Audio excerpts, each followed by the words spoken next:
Et à chaque fois que je vais jouer à Saint-Jean, Saint John, c'est j'ai un peu envie de chanter l'Ave Marie Stella, alors qui est l'hymne national des Acadiens.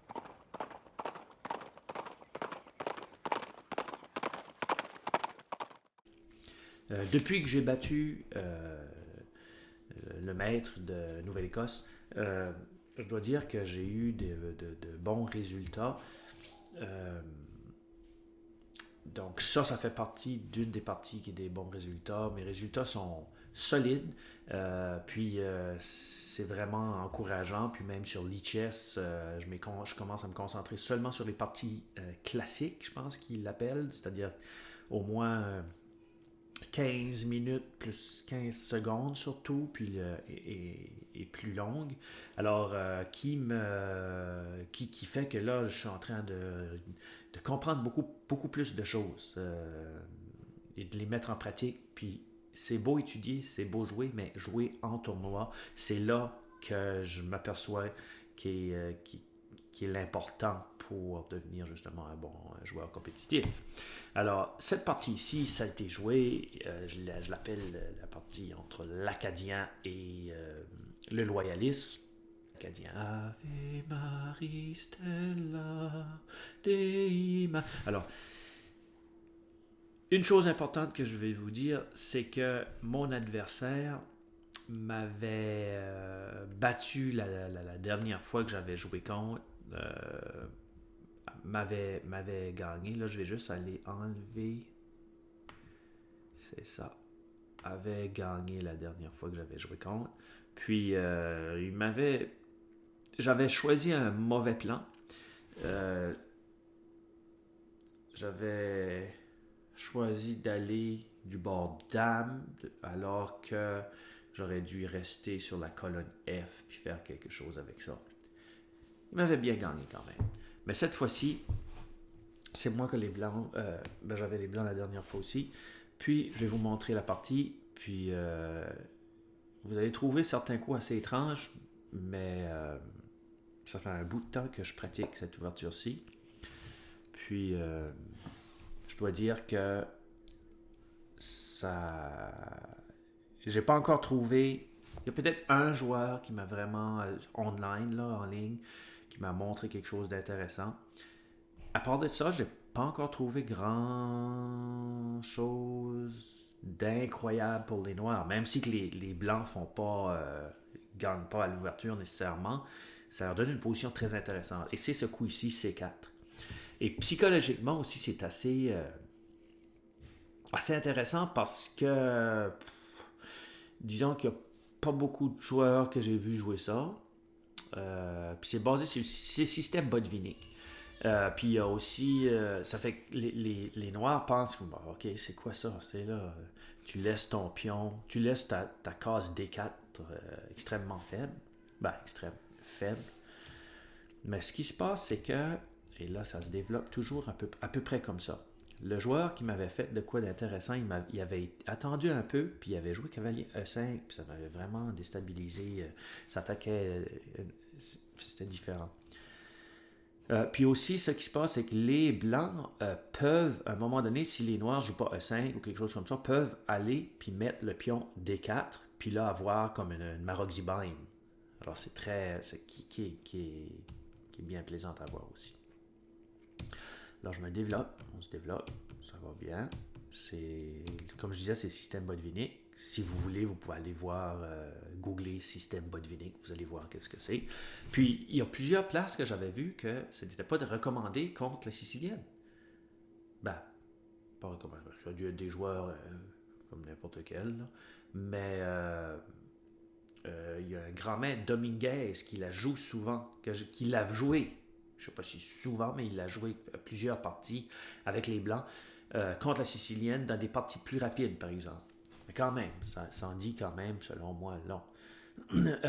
Ah oui, ici, je vais juste revenir.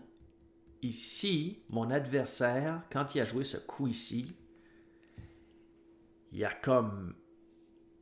Il a claqué. Il a claqué le pion sur le jeu, pas comme pour me dire, bon, tu ne joueras pas D4. Et lui, probablement qu'il pensait que c'est ça la raison pourquoi est-ce que je joue C4. Mais non, je retire d'autres avantages de jouer C4 que essayer simplement pour une Maroxy Bind. Je sais bien trop les joueurs que je joue contre, ce joueur-là, c'est un joueur de 2000 que je n'allais pas laisser nécessairement faire. Alors là, on se développait, comme je disais. OK. Il y avait... Des fois, il y a des gens qui choisissent d'autres plans, c'est jouer le fou à G7, qui n'est pas mauvais, qui est intéressant aussi. Et bien sûr, c'est ça qui se passe. La grande majorité du temps, pratiquement tout le temps, les noirs, l'idée des noirs, c'est jouer B5, puis essayer d'avoir du contre-jeu ici. Et les blancs, eux autres, bien sûr, c'est F4. Donc,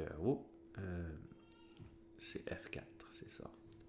De jouer F4 pour avoir du contre-jeu du bord roi. Donc, c'est un classique. Mais jusqu'à maintenant, je trouve que l'idée du B5, ça prend quand même du temps pour les Noirs. Ils vont le faire. Mais je me demande, il y a quelqu'un l'autre fois qui a sacrifié. Il a joué B5, a sacrifié les pions un peu à l'image du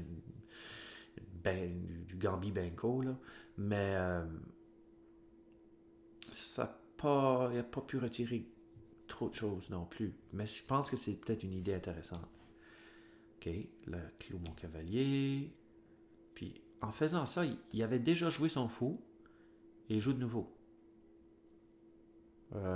Probablement qu'il a dû...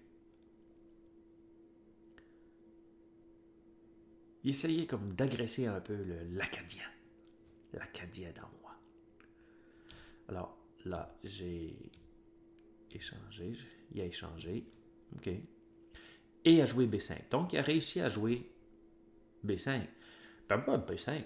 C'est comme, OK, je vais avoir de l'expansion, mais je vais juste bloquer. Excellent. Selon moi, j'ai juste arrêté. Okay. Il a joué Dame C7. Et là, je m'aperçus. Oh, tu veux peut-être, malgré que c'est vraiment bizarre, tu veux donc, mon cher ami loyaliste, tu veux donc t'en aller du bord Dame et venir m'attaquer ensuite de mon bord roi. Ah! Voyons voir ce qui s'est passé. Qui est, soi-disant, pas un bon plan dans cette ouverture, dans la manière. Je veux dire, il a poussé ses pions, donc s'il fait le grand roc, ses pions sont déjà plus devant lui.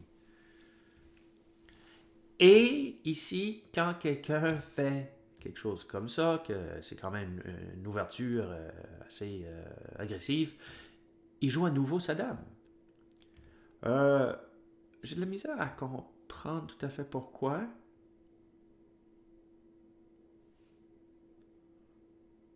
Je ne sais pas encore vraiment. Moi, j'ai joué roi H2. Un peu lent, probablement. J'aurais pu faire d'autres coups qui auraient été plus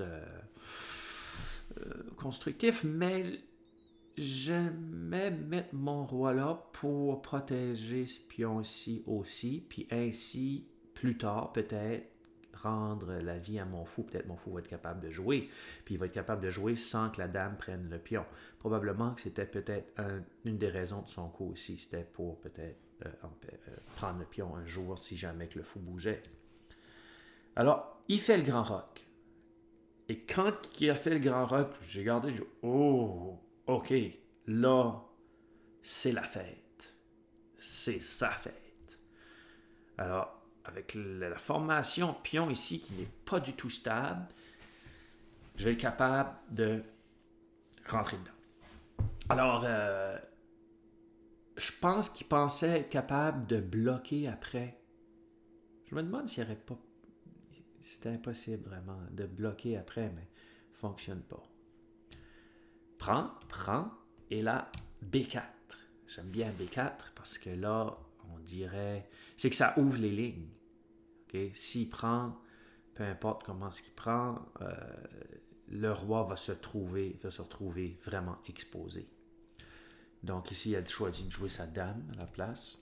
Et moi les pions, quand même que j'en donne, comment j'en donnerais, c'est pas important tout de suite. L'important, c'est le jeu positionnel au niveau positionnel, le jeu d'attaque vraiment.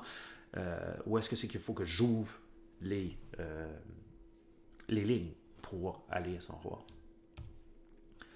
Donc encore la dame, et là il procède à un genre de manœuvre là. Ah, non, tu t'en viens, je me sauve. Ça lui apprendra le méchant. J'ai pris, comme je disais. Et ici, c'est qu'il y a une petite combinaison justement forcée. Prends. Et je gagne. Il pensait, ok, mon cavalier est protégé. Mais juste en jouant ça, ok, il y a les deux menaces. Il y a le cavalier qui menace d'être capturé et la menace du fou à 5. Et l'enfilade, ça, je pense. Et c'est ce qui s'est passé. Jouer.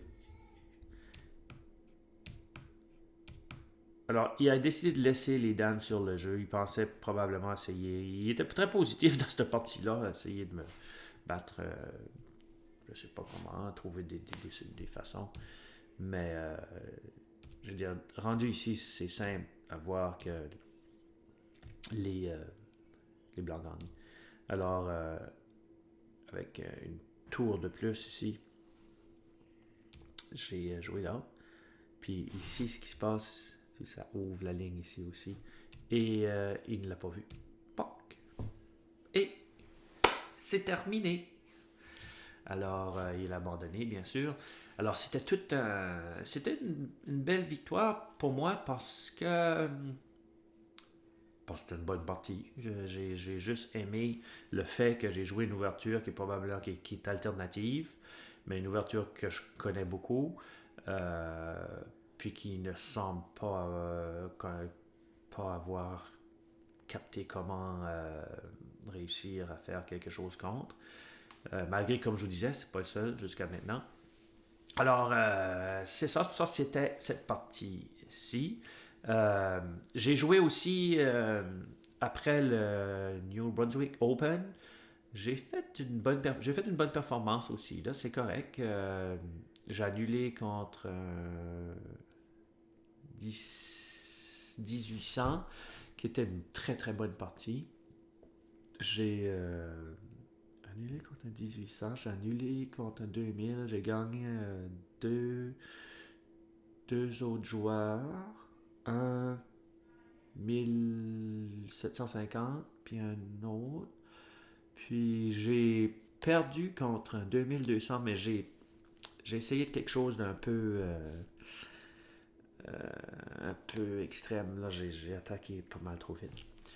Puis, mais j'ai appris, j'ai beaucoup appris et j'apprends toujours. Et c'est ça qui est très intéressant. J'ai acheté aussi un livre là, dernièrement. Je vous ferai un petit vidéo sur ce livre-là parce que ça vaut la peine d'en parler. Alors, merci beaucoup. Merci à vous. Et bonne chance dans vos tournois. Moi, comme je vous dis, et je vous suggère de faire la même chose. Je me concentre sérieusement dans les 15 minutes dans les parties classiques là, sur l'e-chess. Et j'ose dire que ces parties-là me donnent beaucoup plus que les 5 minutes chaque, au moins. Je les prends plus au sérieux. Les parties sont de beaucoup de meilleure qualité aussi. Et j'ai le temps, j'aime aller vérifier les ouvertures, etc. dans ces parties-là. Donc ça m'aide à apprendre. Je l'apprends vraiment mieux de cette façon-là. À la prochaine! Hub City Chess! Obsidy Chess.